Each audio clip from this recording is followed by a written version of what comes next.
Hola, bienvenidos a nuestro diálogo semanal con Helga Sepp-LaRouche, fundadora y presidente del Instituto Schiller. Hoy es 14 de mayo de 2025.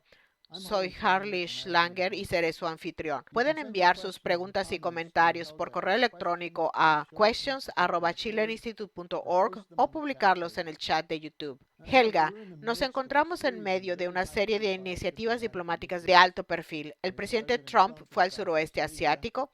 Hay una reunión entre los representantes de Ucrania y Rusia mañana en Estambul y se llevan a cabo deliberaciones entre Estados Unidos e Irán y entre India y Pakistán. Tenemos las negociaciones comerciales entre Estados Unidos y China y así sucesivamente. Sería un avance positivo si se pasara de la guerra cinética a la diplomacia, pero aún quedan muchos obstáculos por superar. Antes de abordar los casos específicos, me gustaría conocer tu opinión sobre la dinámica general en curso que describiste como una ola histórica hacia un nuevo paradigma tras las celebraciones del Día de la Victoria del 9 de mayo en Moscú y la conferencia de prensa del presidente Putin el 11 de mayo. Bueno, creo que la dinámica general es la de un nuevo orden económico mundial. Pero antes de abordar eso, creo que el presidente Trump en los últimos días ha inclinado claramente la situación al intentar poner fin a la guerra en Ucrania. Como has dicho, mañana es la reunión en Estambul donde, según se sabe, por el lado ruso no está claro quién asistirá. Quizás Ushakov, asesor de Putin, quizás Lavrov, quizás tuviéramos una sorpresa por parte de Putin, lo cual no creo que suceda, pero no se descarta. En cualquier caso, se reiteró que desde el lado ruso lo que está sobre la mesa es la oferta de Putin de retomar las negociaciones como se hicieron en abril, marzo de 2022, lo cual obviamente sería la vía razonable. Zelensky básicamente dice que estará allí antes que los rusos o algo así. Si se llegara a una reunión así y se llevaran a cabo las pláticas directas, sería una gran fortuna. Desafortunadamente, también se puede ver que la supuesta coalición de los dispuestos británicos, franceses, alemanes y polacos sigue jugando con la idea de desplegar tropas europeas a Ucrania como una supuesta fuerza de paz, lo cual Rusia rechazó. Y el nuevo gobierno alemán de Merz insiste en no revelar de ahora en adelante qué tipo de armas se entregarán a Ucrania. Es decir, ¿por qué necesitan entregar armas, incluso implícitamente el Taurus, cuando existe una clara perspectiva de paz? Merz básicamente ha dicho que ya pasó el tiempo en que se diría con mucha claridad qué tipo de armas se enviarían a Ucrania. A partir de ahora, esto se hará en secreto. Kizevata, el portavoz de defensa de facto de Merz, insinuó que si Rusia no hace concesiones, van a entregar el Taurus. Esto sería una clara violación de la última línea roja que convertiría a Alemania en una parte en guerra. Ahora, Matthias Mersch del SPD básicamente dijo que el SPD se mantendrá firme en su política de no enviar el Taurus, porque convertiría a Alemania en una parte en guerra. Pero, ¿sabes? Creo que este ruido del nuevo gobierno es muy peligroso. Y dado que la entrega del misil Taurus convertiría a Alemania en una parte en la guerra, dado que solo los soldados alemanes pueden operar esos misiles de crucero, creo que es un grado de tal irresponsabilidad el siquiera considerarlo. He tenido algunas conversaciones con colegas, amigos y contactos en los últimos días y todos coincidimos en que lo más notable es la completa indiferencia de las instituciones actuales a la hora de considerar las consecuencias de sus acciones. Es como si los arrastrara algún mecanismo interno o externo que no tiene nada que ver con la realidad, que es una especie de impulso para seguir haciendo lo que han estado haciendo, para mantener una posición de hegemonía, de dominación. Y creo que es muy importante que la población se vuelva más activa y despierte, porque creo que el mayor problema en Alemania sigue siendo la pasividad. Si pensamos en lo que está en juego, si Alemania entra en un conflicto con Rusia, la probabilidad de que no quede nada es casi del 100%. Y luego están las acciones de estos políticos. Me parece una discrepancia tan grande que da miedo. Me complace anunciar que la próxima semana, en este mismo formato, tendremos al famoso y extraordinario experto en cohetes y misiles nucleares, Ted Postol. Estará en el programa y preparará especialmente para la población alemana un mensaje claro sobre las consecuencias que el Taurus, si alguna vez se desplegara, tendría para Alemania. Así que ese es el comentario inicial sobre eso, y naturalmente es positivo que parezca haber cierto acuerdo entre Estados Unidos y China en cuestiones comerciales, como el viaje de Trump a Emiratos Árabes Unidos y a los países árabes. Parece que en el viaje predominan principalmente los acuerdos comerciales y la venta de armas de Estados Unidos a Arabia Saudita, y lamentablemente no parece tener un efecto en la terrible situación en Gaza, que ha llegado a un punto indescriptible. Tenemos varias preguntas que profundizan en estos casos particulares. En primer lugar, en Ucrania y Rusia, varias personas nos escribieron para decir que desconfían que Zelensky tome en serio la paz, especialmente porque los líderes europeos, Starmer, Macron, Merz y Tusk, a quienes un espectador los apodó como los tres chiflados más uno, parecen comprometidos con una guerra permanente. ¿Crees que la insistencia de Europa en un alto al fuego primero, en lugar de negociar el fin de la guerra, está diseñado para provocar que Putin se niegue a negociar y así poder culparlo? Sí, ese fue un intento obvio por parte de estos cuatro países o sus líderes de tenderle una trampa a Putin, pero creo que Putin lo desbarató rápidamente. Después de todo, creo que tiene cinturón negro en judo, así que ha demostrado una vez más que puede derribar rápidamente a estos líderes europeos. Así que creo que lo desbarató con éxito. Y parecía que Trump lo respaldaba al decir que Zelensky debería estar allí para negociar. Sí, así lo creo. Creo que está muy claro que con todas las reservas se puede decir que hay un acuerdo entre Washington y Moscú para poner fin a esta guerra. Y la diferencia con esos europeos se está volviendo absolutamente evidente para todo el mundo. Mencionaste la terrible situación en Gaza, donde los israelíes que están empeñados en una política de matar de hambre a la gente abiertamente sugieren que eso es lo que pretenden hacer.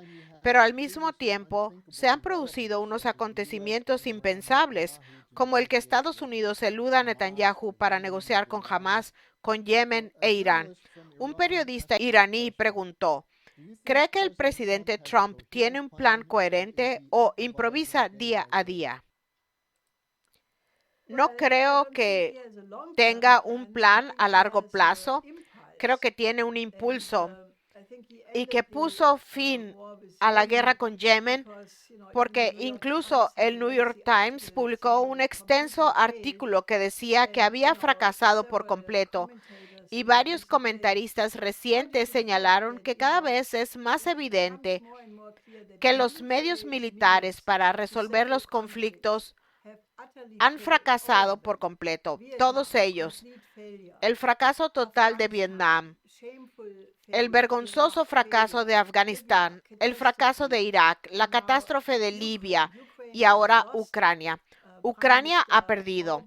El primer ministro húngaro Orbán, en una reciente reunión en Budapest dijo: la guerra en Ucrania está perdida y a Occidente le cuesta muchísimo admitirlo porque perder una guerra así no es fácil de digerir. Y ahora la guerra con Yemen se perdió porque a Trump le presentaron cifras de que el Pentágono había sufrido enormes pérdidas de drones, de aviones, con un alto costo, pero sin resultados. Así que Trump decidió poner fin a esa guerra también. Y yo diría que la postura de Trump sobre Irán parece ser que, de hecho, dice que mientras Irán acepte no tener armas nucleares, este conflicto también puede resolverse, y dado que todavía existe una fatua en Irán que establece que está en contra de la religión islámica el desarrollar armas nucleares, creo que hay buenas posibilidades de que ese conflicto también pueda resolverse pacíficamente. El mismo reportero preguntó: ¿el viaje actual de Trump se trata solo de vender armamento militar? Pero también hubo una pregunta de Irán. ¿Tiene algo que informar sobre el progreso del plan Oasis? Bueno, creo que Trump, si observamos su comportamiento, mucha gente lo ha notado y no digo nada sorprendente, pero creo que si queremos entender cómo actúa, él hace casi todo lo que otros hacen con la diplomacia o con ideas. Él lo hace como un hombre de negocios y ve la manera de aumentar la influencia de Estados Unidos en el suroeste asiático, básicamente mediante acuerdos comerciales. Y esto quedó claro en su discurso en Arabia Saudita, donde dijo que quiere ver a la región construyendo ciudades en lugar de bombardearse mutuamente, haciendo acuerdos, creando estabilidad mediante la cooperación económica, lo cual encaja claramente con, bueno, Arabia Saudita parece jugar a los dos bandos. Por un lado, quiere tener buenas relaciones con el BRICS, está involucrado con ellos, pero no realmente. Pero al mismo tiempo, ahora tiene un plan para basar prácticamente todo su sistema de defensa en las armas entregadas por Estados Unidos. Entonces, creo que en lo que a esto respecta, definitivamente es un paso en la dirección correcta, pero no aborda la horrenda situación en Gaza. Y no quiero anticipar tus preguntas, Harley, pero en realidad hemos llegado a un punto, y por si nuestros espectadores no están del todo al tanto, permítanme reiterar la situación. Ayer, el Consejo de Seguridad de la ONU se reunió, donde el principal miembro de la ONU responsable de la situación, de la forma más contundente, afirmó que se trata de un genocidio en marcha, cumple todos los criterios de la definición legal de genocidio, e incluso Joseph Borrell, como recordarán, era el llamado alto representante de la Comisión Europea para Asuntos Exteriores y Política de Seguridad, quien afirmó que Europa era un jardín y el resto una jungla. Ahora bien, afirmó que lo que está sucediendo en Gaza cumple todos los criterios legales para ser considerado un genocidio en curso. El representante de la ONU en esta reunión del Consejo de Seguridad planteó un punto crucial. Tenemos que enfrentar el hecho de que las generaciones futuras nos preguntarán qué hemos hecho para detener esto, dado que es absolutamente conocido y lo que está sucediendo en el terreno.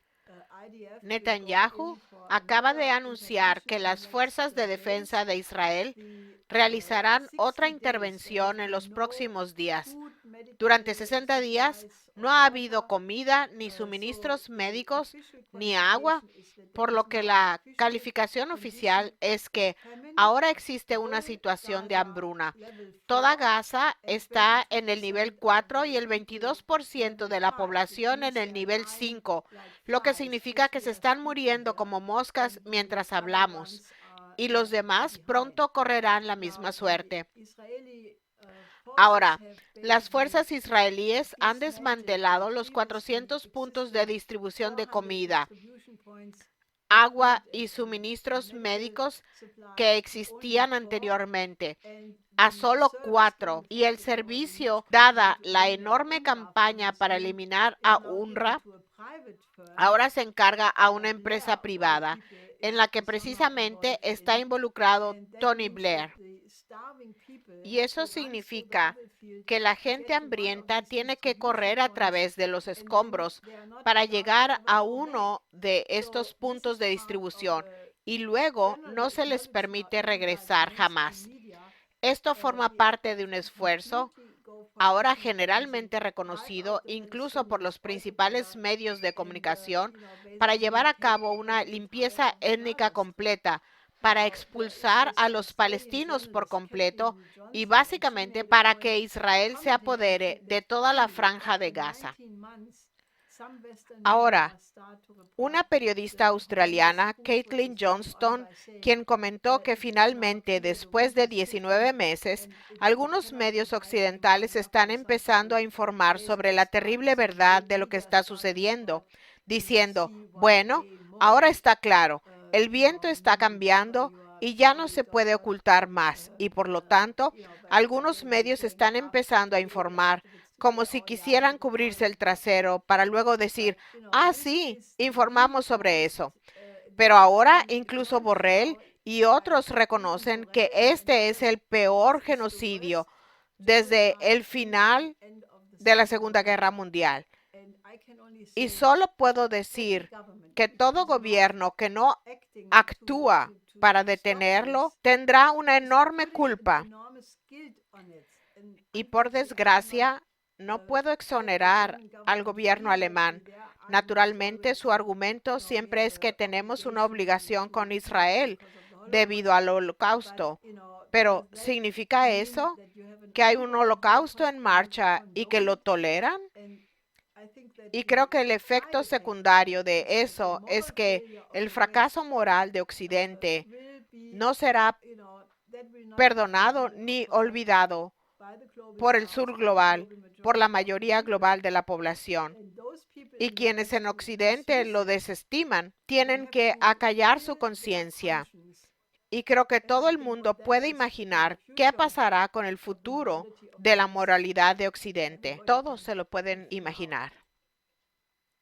Efectivamente, te anticipaste a mi siguiente pregunta, pero de hecho hay varias de personas que preguntaron sobre esto, la hipocresía del nunca más, que quienes dicen tenemos que luchar contra el antisemitismo para no permitir nunca más el genocidio, le dan la espalda a lo que está sucediendo en Israel, en Gaza. Pero alguien escribió diciendo que la prensa israelí ahora está empezando a decir esto es una hipocresía y señalan que eso es un cambio. Ahora, tengo otra pregunta de un estadounidense que ha pasado el último año en Israel y escribe que le parece que Trump tiene miedo abiertamente de romper con el cabildo sionista. Continúa, parece estar haciendo malabarismos entre 4 jefes, el cabildo sionista en Estados Unidos, Netanyahu, los líderes árabes adinerados y la gente de MAGA, hacer Estados Unidos grande otra vez, su base, que ahora quieren poner fin a la participación de Estados Unidos en las guerras extranjeras. Escribe, no creo que sus malabarismos conduzcan a la paz. ¿Qué le recomiendan que haga?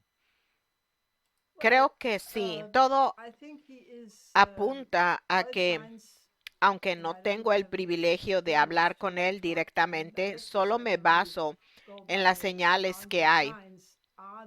Está intentando distanciarse de Netanyahu porque su reputación mundial se ha vuelto tan terrible que debe temer por su propia popularidad si se le ve en la misma situación que a Netanyahu, lo cual por desgracia sigue siendo una gran parte de la razón.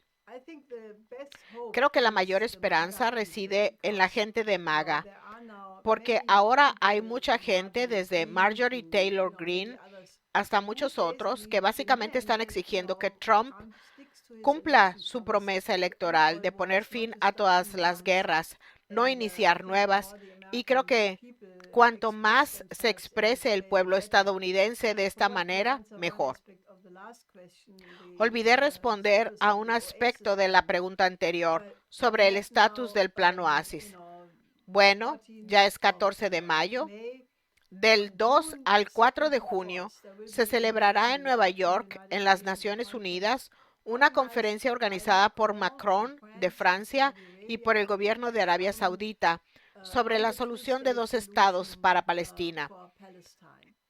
El Instituto Schiller y la Coalición Internacional por la Paz hemos hecho un llamado a la movilización internacional de todas las fuerzas que deseen encontrar una solución a esta terrible tragedia, para que se movilicen e incluyan también el Plan Oasis en el orden del día de esa conferencia de la ONU, porque existe el Plan Egipcio de Reconstrucción para Gaza.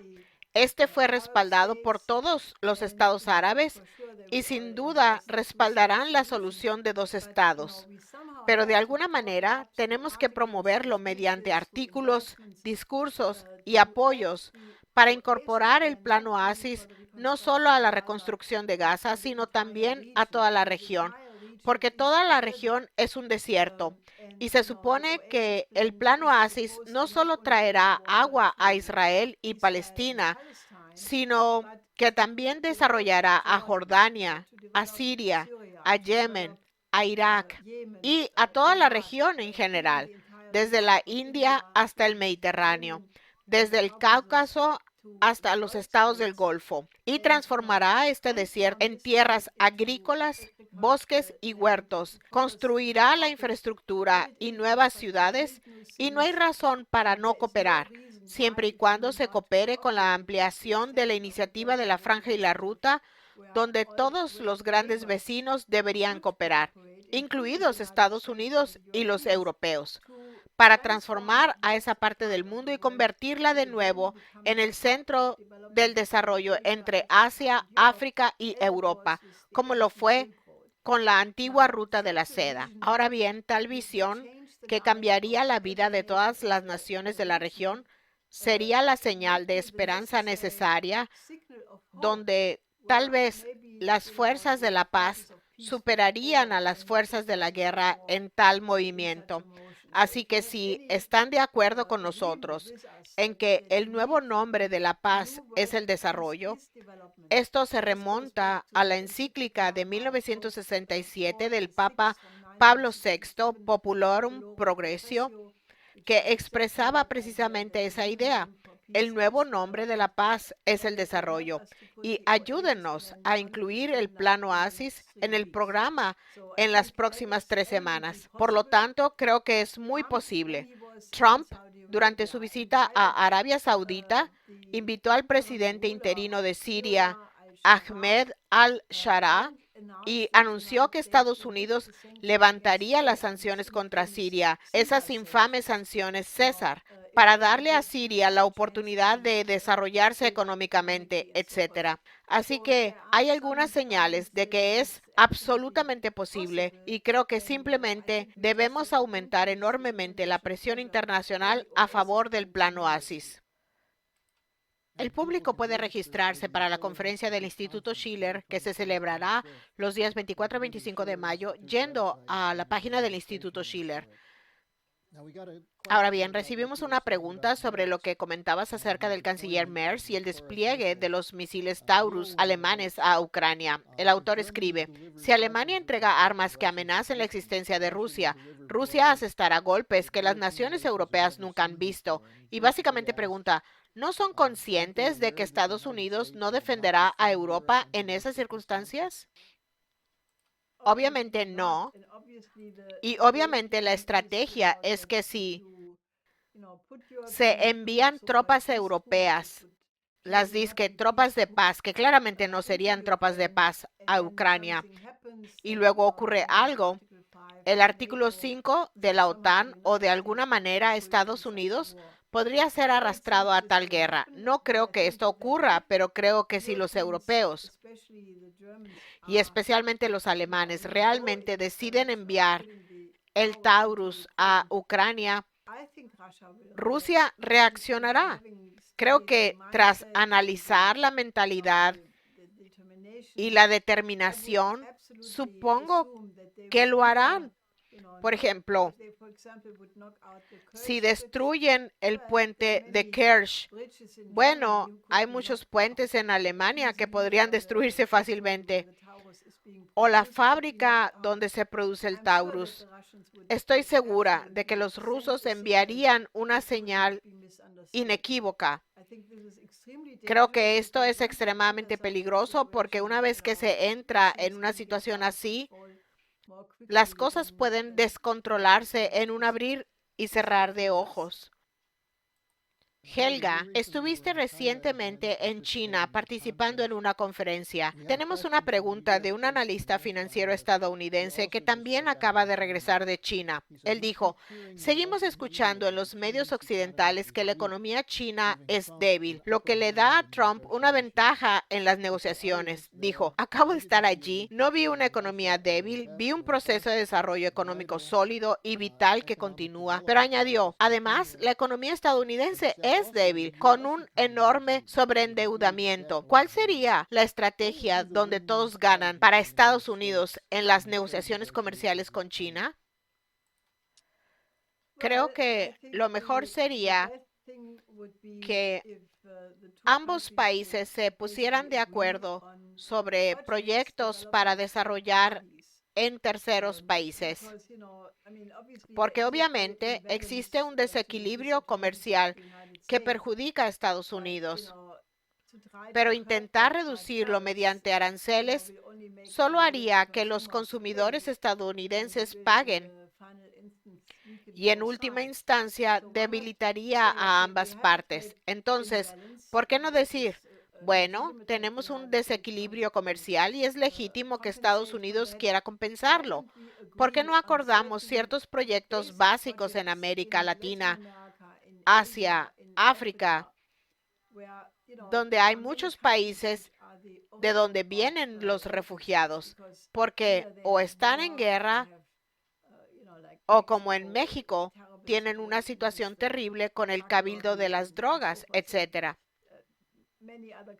Y muchos otros países donde la gente simplemente no puede sobrevivir económicamente, intentan llegar a Estados Unidos arriesgando sus vidas, etcétera. Sin embargo, si Estados Unidos y China acordaran cooperar en la construcción masiva de la infraestructura, China, por ejemplo, acaba de celebrar una reunión muy exitosa de los países de la CELAC, los países del Caribe y Latinoamérica, que celebraron una cumbre con China en Pekín. Y el presidente brasileño Lula estuvo presente. Entre China y Brasil hubo un entendimiento básico para aumentar su cooperación en diversas maneras. Ahora bien, ¿por qué Estados Unidos no dice simplemente, están construyendo el ferrocarril bioceánico? Están construyendo un nuevo ferrocarril entre Colombia y Chancay en Perú. ¿Y por qué Estados Unidos no empieza a construir otros aspectos de esta red de transporte que ya fue anticipada o propuesta por Alexander Humboldt en el siglo XIX y que fue actualizada en el siglo XX por mi difunto esposo Lyndon LaRouche con Operación Juárez, un programa para la integración latinoamericana? Muchos de estos proyectos están bien definidos y podrían iniciarse mañana y representarían un punto de inflexión al crear un incentivo, al generar muchos nuevos empleos productivos en la construcción de infraestructura, parques industriales y agricultura, para que los jóvenes y los desempleados se queden en casa y construyan su propio país. Eso resolvería el problema de los migrantes, porque los migrantes querrían quedarse en su país de origen. ¿Quién no querría quedarse en su país de origen en lugar de ir a un campo de refugiados en un ambiente hostil? Entonces, si se les da a las personas la oportunidad de quedarse en casa, lo harán y eso cambiará la dinámica por completo. No tengo muchas esperanzas, pero tengo esperanzas de que eventualmente el presidente Trump vea los beneficios de tal cambio de política.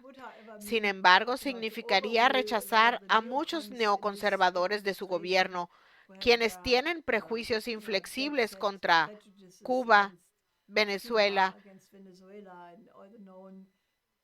y todo lo que conocemos. Pero creo que el mundo entero está en ese cambio. La dinámica es hacia un sistema de cooperación. Y yo puedo confirmar su análisis sobre la economía china. Está en auge. Hay tantas construcciones nuevas. Cada vez que uno visita China, se queda atónito al ver la rapidez con la que pueden construir zonas industriales completamente nuevas, digitalizar su economía y su agricultura, y desarrollar proyectos de vanguardia en prácticamente todos los campos.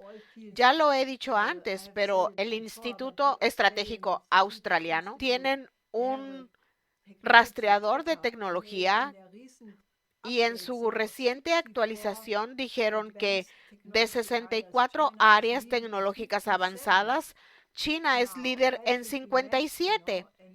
Ahora, eso se debería igualar, ¿saben? Y creo que la economía china está muy bien en comparación con las economías occidentales.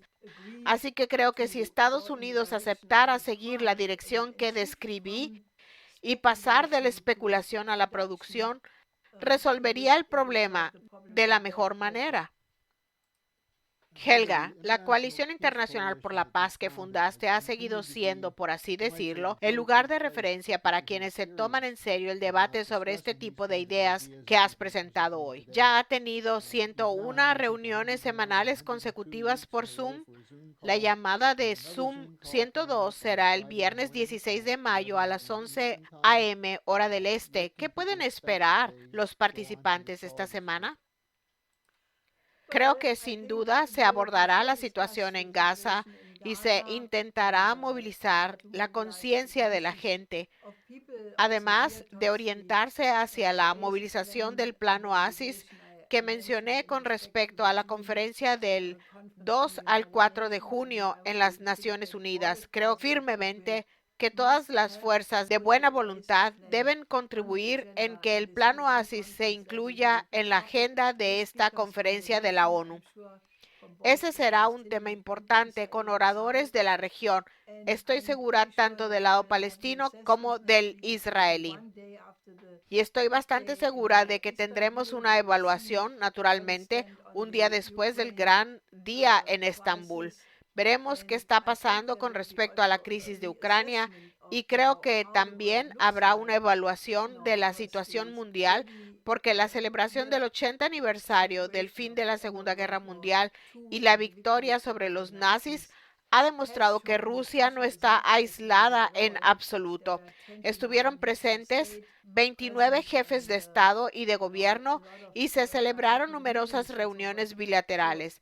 Así que se analizará desde una nueva perspectiva la situación actual en medio de la gira de Trump por Oriente Medio, los nuevos acontecimientos en torno a China y la situación estratégica desde Estambul. Así que, por favor, asegúrense de estar atentos y participar.